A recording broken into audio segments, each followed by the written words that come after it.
Andrew Ford, aka Commander Ford, is truly the one at the heart of the resistance efforts of humanity against the Root.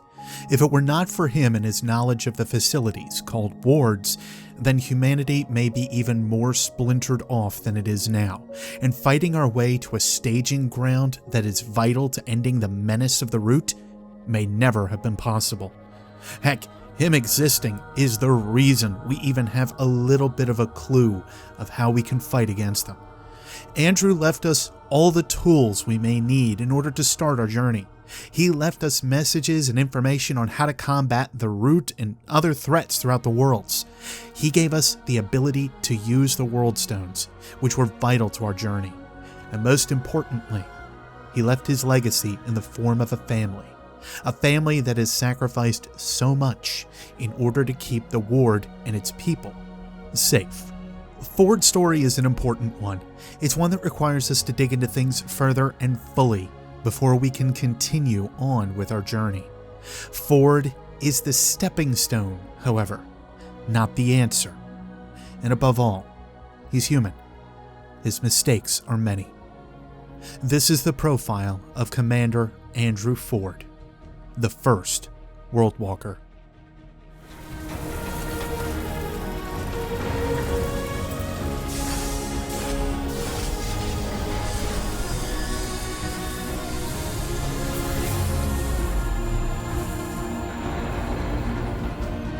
Hey everybody, it's your buddy Beard Grizzly, and if you wanted the TLDR for Andrew Ford, then that's the general idea. If you want to hear more of his exploits though, his lessons that he teaches us and others, and the consequences and failings of his path, then stick around. First off, Andrew was given the title of Commander not by de facto or by leadership needs in a post-apocalyptic world. He receives this title by his work in the military on the very projects that brought the Root to Earth. Though this was done under his nose. He has intricate knowledge of the systems and station of the wards, but wasn't let in on every single nuance that the projects had to offer, especially with a project that seemed to span miles of ground from what we now will know of with Ward Prime. Well, it's unknown how large the experiments truly were, but it's obvious they were not contained to just the islands and the city that we know of from our journeys on Earth in the early days. This is to say that Andrew was in charge of and managed a small portion of the Ward projects, and had he known more of the projects in full, he may have outright tried to shut things down, or would have known more of how to stop things quickly on Earth as the Root showed up. There's an extra layer to this as well, if Ward Prime was a ground zero mark for everything as well, but that's a story for another time. Hints and pieces, however, fun stuff on that line of thinking. The first time you hear about Andrew is from one of two places, both in the tutorial area. The one can be found from a journal that outlines the events of the past, written by someone named Evelyn. While you find that Evelyn and Andrew become a family through the readings of the journal, you find that the Ward and its members appreciate all of the hard work that Andrew has also put into securing the area and making it habitable in less than hospitable environments. We learn this through the eyes of Evelyn and how others kind of view Andrew as a whole. The events of this journal will not be covered here, as they deal more with Evelyn, and she deserves her own written profile. Simply know that Evelyn and Andrew became husband and wife in the worst of circumstances, even having a child, which they named Nadine. Reggie, on the other hand, simply mentions the founder of Ward 13 after you've turned on the reactor in the basement. You're gonna save the world, ain't you? That's the spirit. Here, I want you to have this. Not many people can keep their spirits out there in the world. An old friend told me this little bauble could keep you from death at bay. At least for a while. Oh, one more thing. Ellen, Commander Ford, she knows more about that island than she lets on. Ask her about the founder of Ward 13. She'll get you on your path. Through the bits we know of with the journal left to us by Evelyn and later the note left by Nadine in the founder's hideout, we know that Ellen is the same granddaughter Reggie refers to. This makes it easy to track the line of Ford, at least. Andrew and Evelyn had their daughter, Nadine, and Nadine and her husband gave us Ellen. I will take special note that I have not truly expanded on and will not be expanding on Andrew's involvement in the Ward projects. I feel that requires a bit more digging in its own right, and I don't feel we're at the most relevant point in time to explain all of this within the story. Just remember that he was a part of the program when the world fell apart. Then Captain Ford was given a major task of leading a team through a world stone for a trip to one of the worlds the project was able to connect. While this venture didn't end so well, it did have an outcome that Andrew wouldn't have expected, or really couldn't have expected at all, and one that Starfleet would scream something about the Prime Directive about, but I'm a bit ahead of myself. Again, Andrew's personal journey and responsibilities were to attempt finding an end to the rampaging root on Earth. He did this by the only way that he thought best, to travel the worlds using the World Stone. Granted, this didn't seem to be his first reaction to the root. He seemed to stay on Earth for quite some time after the invasion began in 1968, after being able to have a little family during the apocalypse. The order in which we can look at Andrew's written logs are a bit out of order, however, but they're perfect for helping us to see more of a point A to point B through our journey. The first that we find, however, is in the Founder's hideout. The one thing that Ford doesn't really leave us, though, through this journal is any kind of dates. Everything is open to interpretation in that line, though we get a general sense for dates a little bit down the line here, so bear with me on that angle. There's actually a period of time that all of this fits into. To reiterate it as well, the note in the Founder's hideout that talks from Nadine, this actually goes over one very important thing, which is to say that Ford's daughter Nadine is dying. He didn't know about this piece, though, because, well, he wasn't present at all. And he actually reacts to this in the first page of his journal that he has upstairs in the hideout itself. He basically is just trying to figure out even why he is cursed with long life and why things feel so off for him in terms of like how he acts and manages and handles everything. It's a tough piece to be in, which again, we'll get to something later on when it comes to that long life idea, so keep that in the back of your mind. The other problem here is that both Nadine and Ellen feel even more disconnected from their family because Andrew is gone for so long. He's off on the other worlds. And the other problem is that Evelyn is also gone, but we're not going to talk about that just yet. You also get the general sense that Ford is here more for the needs of the many over the needs of himself or even the needs of his family. He'll sacrifice a fair bit in that regard, and even Nadine makes mention of this in her final letter. So I think it's important to call that out. The Fords are all about sacrifice. They're all about this general piece of just saying whatever is here for us is very minimalistic to whatever the needs of humanity are at this point, because the root are more important than any of our troubles, which of course mentally that does cause a strain on everyone. I mean, Ellen feels it because Andrew isn't there, Ellen isn't there, or Evelyn isn't there, sorry. And Nadine, of course, is now dead. She's pretty much in mourning. And as we go through the entries, that is something that starts to become more commonplace. Andrew himself is also in mourning. He's also trying to get over these feelings that he has about giving up on both Ellen and Nadine and not being able to save Evelyn in any way. These pieces haunt him throughout this entire journal, and the second one that we find as well, or at least to a degree. Even to the point that Ellen in the next entry actually tells him to not do anything for her, to go off being himself and just do whatever he wants to do, basically, to not bother staying in the ward to try to comfort her at all. These kind of things are pushed away. Ellen is trying to deal with her grief in the best way she can. And one of the biggest ways she can figure is to just basically cast out her grandfather that was never there for her. She has no true connection to this man. And through dates and everything else that we actually come to find, just to give you some other basic perspective, Ellen is about the age of 18 to 19 here, so keep that in the back of your mind as well. She's a young woman who is trying to survive in a post-apocalyptic environment, and she just lost her mother. Put yourself in those shoes for a little while. And whether it was another letter or the same letter that we see in the Founder's hideout, this is unclear, but there was another letter that was left by Nadine that was delivered by Ellen to Andrew. Short version here, he realizes exactly what he's done. He realizes the full extent of how lonely he's actually made everybody feel. And long story short of it all, effectively, he calls himself a monster. He doesn't know what to do with himself at this point. He's lost. And this leads him down this destructive depression that he's now going through. This is seen in how Andrew goes back and forth with the ideals in the next couple entries, talking about how he and Evelyn's kind of obsession with the root led his family down this dark path, that he effectively couldn't be there for them. He had to outweigh the needs of himself and his family in order to try to prioritize his means to end the root.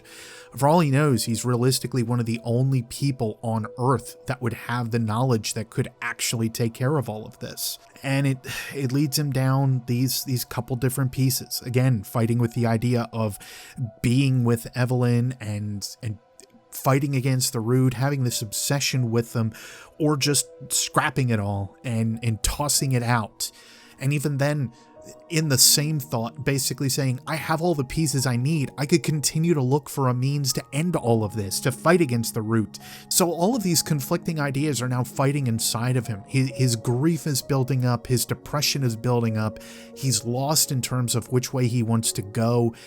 And I can really empathize with him here. The general idea of having so many ways that you're being pulled to go.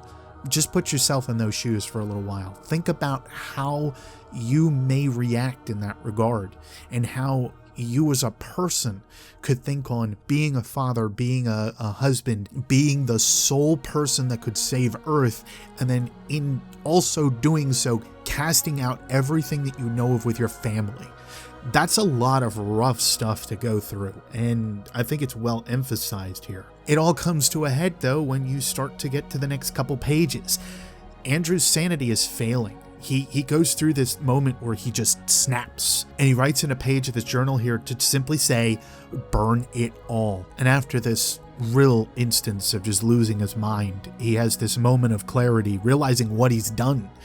He's lost every piece of work that he had leading back to the root, and now he has to start at square one. But instead of trying to make things better with Ellen or attempt to figure out what else he can do, he says, I feel I'm a better legend than anything else. So he hands the key to the Datla, or the World Crystal, inside of the ward to Ellen, the one that we received from her early on in the tutorial, as well as the Dragon Heart over as well. And both of these items are now in the care of the ward. Both of these items are left to us after we get over there. Granted, who knows how long that's been. And the semi-irony in this is that now we've inherited the legacy of what Andrew Ford had. The key, the Dragon Heart, every piece of it. Except the difference here is that we're just a sellsword. We're a mercenary, largely, to what Ellen could see. We're not family. We have no general connection to her, but she still offers all this stuff up to us in hopes to kind of help out. And perhaps it's in a way to try to find her grandfather again. Because what Ford does from here is leave. He goes to another world. Andrew's final act on Earth was to go visit the Root Mother one more time, and to basically bid her farewell, as well as asking what the next direction is for her, to try to find a means to get into the labyrinth one last time, especially with not having any of his other connective pieces that he now has, like the Dragon Heart, the Datla Crystal. All of these effects are just gone. And in some cases, all of this really still leads back to Ellen. After Nadine's death, however, Ellen's traumatized and obviously in mourning. Thus, you're left with the two notes that you see inside of the hideout that together really speak weirdly to the instances of everything happening, but if you start to piece the puzzles together, it actually tells a very different story. And again, the first on the table is in the hideout. Nadine explains that she's dying. There's nothing and no one that can stop it. She dies to the flu, in fact, and there's no antibodies, no antivirus at that point in time that could take care of the flu for her. And Thankfully, nobody else seemed to have caught any symptoms of it, so she was able to quarantine herself. But in a day like today, think about that, for instance, too, like quarantining yourself off, especially in the post-apocalyptic world, that's even worse. The second is by the door in the hideout, and it's a note to Ellen Ford that Andrew is going to just go and just leave to another world. He feels he's better served in another place, and she doesn't have to worry about him at all. He's a better legend than he is a family man. It's the last message that Andrew leaves for Ellen, for the ward, for anybody that he knew here on Earth, but not for us. Unwittingly so, the path that Andrew leads us down helps us to put the pieces together. The second journal that he leaves us found inside the labyrinth, which I know we haven't really talked about too much yet. The mysterious space between the worlds allows us to see different combat details, at least a little bit, but mostly on information that Andrew has tracked down from the worlds and peoples in them. He spoke with the mysterious Akari, started a rebellion on Yesha that has now led to more understanding for the people of that world and the untrue nature of the immortals, and Corsus, the planet of the Iskal, invaded by this worm-like parasite. All of this information helps us to piece together the worlds while only being there for a short amount of time. After all, Earth is on the brink. There's little time to waste with the root. But these journals give us a few details, extra pieces of information. It's not all about us or the worlds that Andrew has visited. They tell us the background of Andrew and his family, the strifes and turmoil that they've gone through, at least to a degree. Andrew started his journey to the worlds in 1990, or at least that's the first date that we see or seem to be told of from the journal that he leaves us inside of the labyrinth. He had done so in order to find a means to end the root. But the catalyst for this radical change, to not meeting the root head-on Earth in the wards and so on itself, was brought up by Evelyn. A situation happened with her, and he needed to save her. That was what gave him his first push to get off of Earth and search for answers elsewhere. We see that in the first entry, in fact. Instead of going over the journal and talking about information pertaining to the enemies that we face, though, on these different planets that he outlines for us, I figure it's actually better to just focus on the family matters that exist here. And I could bring up these points as we get to the other planets and places as we go along. I think that's actually a much better use of time in this case. The other key focus here is to think about time and to think about the passage of it, especially when dealing with Ford.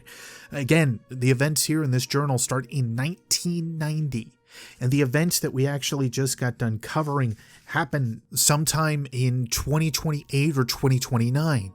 The events of this journal take place over decades. They are so important to the cause that we also have to manifest and look into. And I think that's very important to consider and think about when you start to break things down.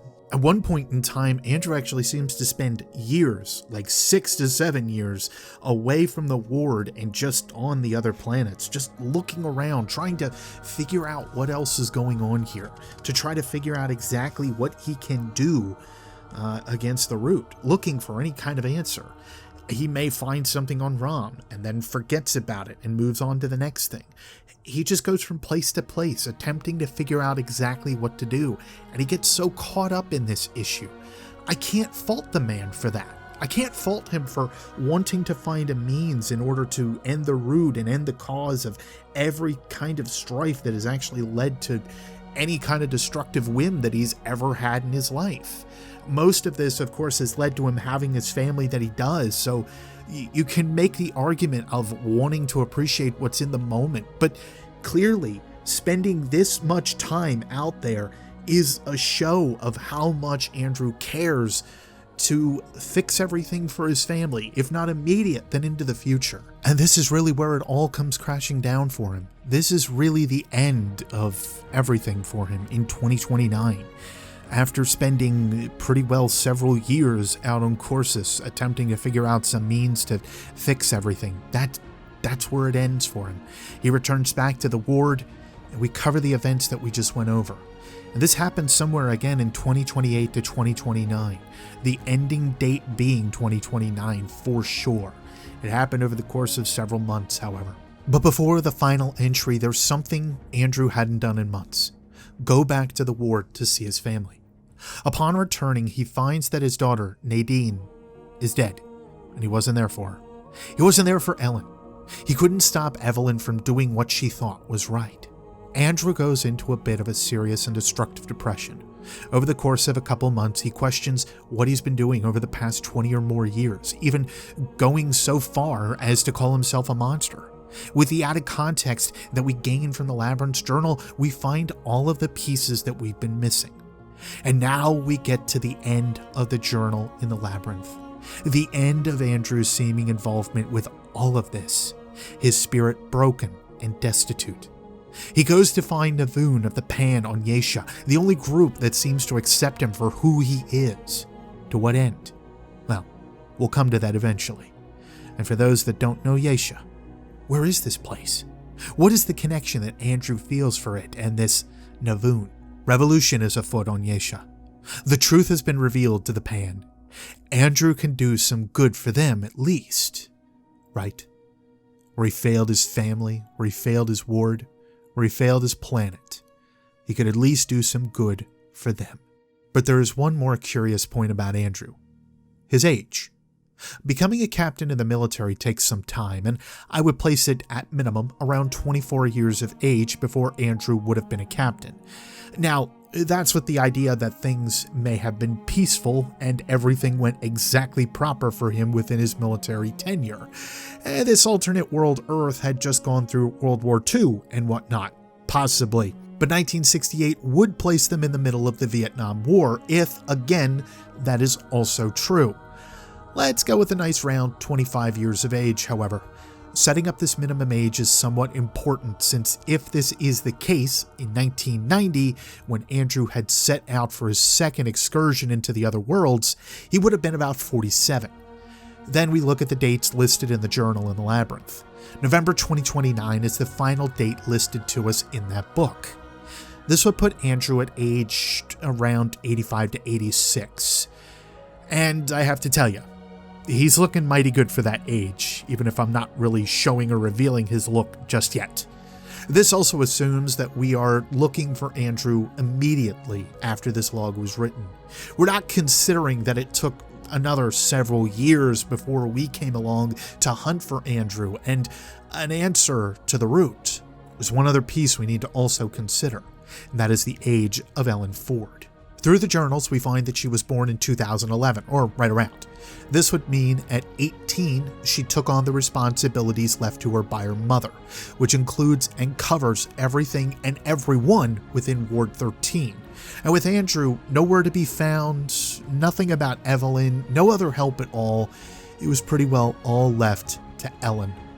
Ellen had a lot of responsibility, but that's for another time. The point of bringing it up is to showcase age, and that falls onto other issues on a human body, like stress. Dealing with the stresses that Ellen may have to deal with. It's unknown how old she truly could be. She could be a terribly aged 40-year-old, or she could have adapted well enough and she's around her mid-50s or even later. Continuing to force a body on that much physical and mental strain is taxing and can cause the human body to age oddly, and I don't think that requires a lot of explanation. With all of this, if Ellen was around 18 or 19 by the time the ward was put in her care and Andrew left, if we give her another round age, say around 50 per this point in time in Remnant's story, current age, current day and age, that would mean Andrew would also be older. And instead of 86 or so, where he ends his journey at 2029, we now place him around 110 to 115 years of age. That sets things into even greater question. There's a curious case that I left out from one of the journals of Andrew Ford, however, something linked to the World Stones. For some reason, when he dies, he comes back from the brink, spat out from the World Stone itself. This is not just random happenstance, it happens with us too. This is something we'll need to explore in better detail at another time, along with this curious curio of the Dragonheart. These items both seem to serve as means to stave off death. And Andrew, well, does he have another several years in him? Or if there's something else behind this seeming slowed aging, what else could it be? Was he lucky enough to find something on Yesha? More needs to be explored with this, but it will need to be done at another time. For now, that's where I want to leave things with Andrew. The Ward projects need to be examined on their own, but the World Walker of Andrew Ford is a different individual entirely from the man he was in the wards, working under a madman scientist. All of these pieces and more are to come. The man that Andrew is today is to be revealed in our travels. So if you have interest in this story, I advise sticking around for later. Thank you for getting this far. You know the buttons to press enough here on YouTube, and yes, they help a lot. To all of you, no matter when or where you are, I'll see you next space time. Take care.